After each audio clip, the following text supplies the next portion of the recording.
Good morning friend, Priyanka লাইফস্টাইলের নতুন আরেকটি ব্লগে আমি প্রিয়াঙ্কা আপনাদের সবাইকে স্বাগত জানাই। সবাই কেমন আছেন? আশা করছি খুবই ভালো আছেন, আর আপনাদের ভালোবাসায় আমরাও খুব ভালো আছি। এখন ওই সকাল 6:20 মতো বাজে, আর যেটা সকালে উঠে প্রথমেই কাজ সদর দরজায় একটু জল দিয়ে লেপে দেওয়া, আর বাসি উঠানে একটু জলের ছিটা দেওয়া।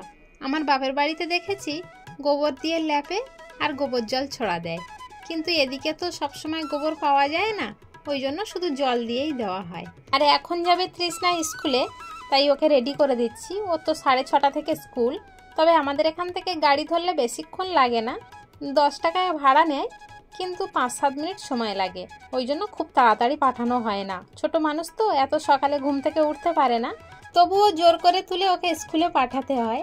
ওর মর্নিং স্কুল হয় বলে আমারও একটু সমস্যা কম হয়, কারণ যদি ডেতে হতো তাহলে আমাকে নিয়ে যেতে হতো, নিয়ে আসতে হতো। আর মর্নিং টাইমটা ওর বাবা বাড়ি থাকে, ওই ঝামেলাটা ওর বাবার উপর থেকেই কেটে যায়, আমি তাহলে বাড়ির দিকটা গুছিয়ে নিতে পারি। তবে দেখুন, আপনাদের সঙ্গে গল্প করতে করতে তৃষ্ণা তো ব্যাগও রেডি করে দিয়েছি, ওর ড্রেসটাও রেডি করে দিয়েছি। ও বের হয়ে গেল স্কুলের উদ্দেশ্যে, কিন্তু ওর বাবা তো নিয়ে যাবে, ওর বাবা এখনও বেরায়নি। উনি অর্জুন গাছের ছাল ভিজানো জলটা আজকের একা একা ছেঁকেই খেয়ে নিল, কারণ আমি তৃষ্ণাকে রেডি করাচ্ছিলাম, আমি আর এদিকে হাত দিতে পারিনি, তাই উনি দেখলো যে আমি যখন দিতে পারছি না তখন নিয়েই খেয়ে নিল। ওরা তো স্কুলে বের হয়ে গেল, এবারে আমি একা একা কাজগুলো সেরে নেব, তবে বেশিক্ষণ লাগবে না। তৃষ্ণা বাড়ি থাকলে তো প্রচণ্ড ঝামেলা করে আর বাড়িটা মাথায় করে রেখে দেয়, তখন কাজ সারতে অনেকটা দেরি হয়ে যায়, কিন্তু একা যখন থাকি কাজ সারতে আমার বেশিক্ষণ সময় লাগে না। এই তো দেখুন, ও চলে যাওয়ার পরেই আমি ঘর ঝাঁট দিয়ে ঘর মুছে বিছানা তুলে পরিষ্কার করে নিয়েছি।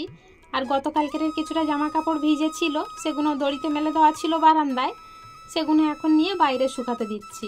রৌদ্র নেই ঠিকই, কিন্তু একটু হাওয়া রয়েছে আর একটু আলো আলো ভাব রয়েছে, তাতেই একটু আঁশিয়ে যাবে। আর ঘরের মধ্যে রেখে দিলে না একটা গন্ধ ভাব আসবে, তখন আর ওই জামা কাপড় পরতে ইচ্ছা করবে না।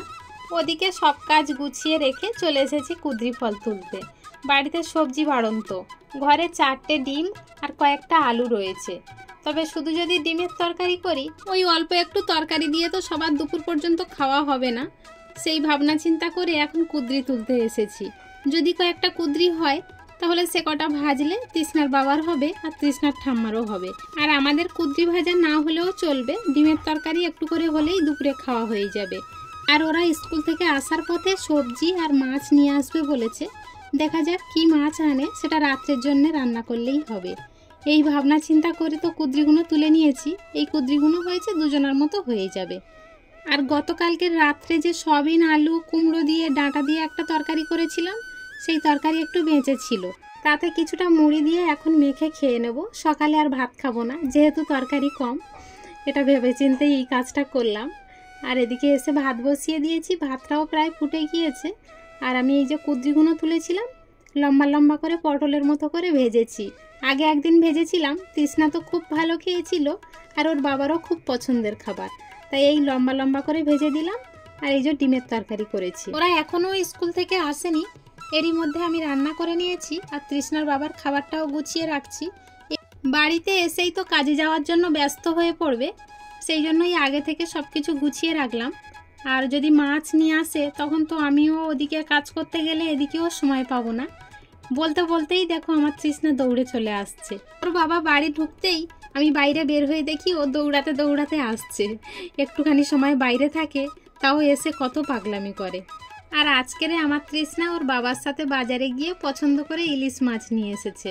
গত বছরে তো ইলিশ মাছ খাওয়া হয়নি, গত বছরের আগের বছরে খাওয়া হয়েছিল, কিন্তু অতটা ভালো মাছ তো পাওয়া যায় না, সেই জন্য খাওয়া হয় না। কিন্তু আজকের মাছটা দেখলাম একটু ভালো রয়েছে, টাইট ফিট রয়েছে, ভাবছি হয়তো ভালো হবে, দেখা যাক। আর এই যে দুটো বেগুন এনেছে, বেগুনের কি দাম, শুধু বেগুন বলে নয় প্রত্যেকটা সবজির কি দাম হয়েছে। এই দুটো বেগুনের দাম নিয়েছে 20 টাকা, তবে আজকের ওই বেগুন দিয়ে আর ইলিশ মাছ দিয়ে রান্না করব। ওদিকে মাছের তরকারিটা উনুনে বসিয়ে দিয়ে এখন সবজিগুলো গুছিয়ে নিতে এসেছি। এই ছোট্ট ছোট্ট পেঁয়াজগুলো নিয়েছে 45 টাকা করে, আগে তো 25 টাকা করে কিনে খেয়েছি বড় বড় পেঁয়াজ। কি যে দাম হলো, কিভাবে যে খাওয়া দাওয়া চলবে তাও বুঝতে পারছি না। তবে আজকের উচ্ছেগুলো ভীষণ কচি কচি ছিল, গায়ের কালারটাও খুব সুন্দর, কিন্তু এখন তো আর বোঝা যায় না, কালার মেরেই বিক্রি হয়। যা খাই সব কিছুই তো আমরা বিষ খাই, তাই না? এই যে ইলিশ মাছের তরকারিটা ঢেলে নিয়ে এসেছি, একটু সর্ষে বাটা দিয়েছিলাম হালকা করে।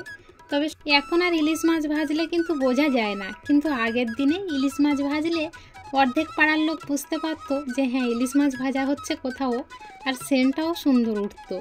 তবে এখন আর সেরকম হয় না। তবে আজকের মাছটা যখন আমি ভাজছিলাম সত্যি সুন্দর একটা ঘ্রাণ উঠেছিল, আর তরকারিটাও করেছি, খুব সুন্দর কালারও এসেছে, দেখে তো মনে হচ্ছে খুব সুন্দর হয়েছে। অনেক দিন পর একটা সুন্দর ইলিশ মাছ পাওয়া গেল। আর কিছুটা জামা কাপড় কেচে রৌদ্রে দিয়েছিলাম, রৌদ্র তো নেই, ওই হাওয়ায় শুকিয়েছে। সব কিছু কিন্তু সব শুকায়নি, কিছু কিছু শুকিয়েছে, কিছু কিছু আবার ভিজে আছে। এগুলো নিয়ে গিয়ে আবার ঘরের দড়িতে মেলে দিতে হবে, ফ্যানের হাওয়ায় শুকিয়ে যাবে। এখন বাজে সন্ধ্যা 7টা। তৃষ্ণা সকালে স্কুল থেকে আসার পথে কিছুটা কটকটি নিয়ে এসেছিল, সকালে আর খাওয়া হয়নি, ওইভাবে রেখে দিয়েছিলাম। তবে এখন সন্ধ্যাবেলা বসে ওটা ওকে দিচ্ছি, আর আমি 2-1টা ভেঙে খাচ্ছিলাম। দেখছিলাম সুন্দর খাস্তাও রয়েছে, তবে মিষ্টি নয়, এটা লবণ দিয়েই করা। তবে চলুন আজকের ব্লগটা এখানেই শেষ করছি। দেখা হচ্ছে খুব শীঘ্রই নতুন আরেকটি ব্লগের সাথে। ততক্ষণ পর্যন্ত সবাই সাবধানে থাকবেন, আর ব্লগটা কেমন হলো অবশ্যই একটু কমেন্টে জানাবেন।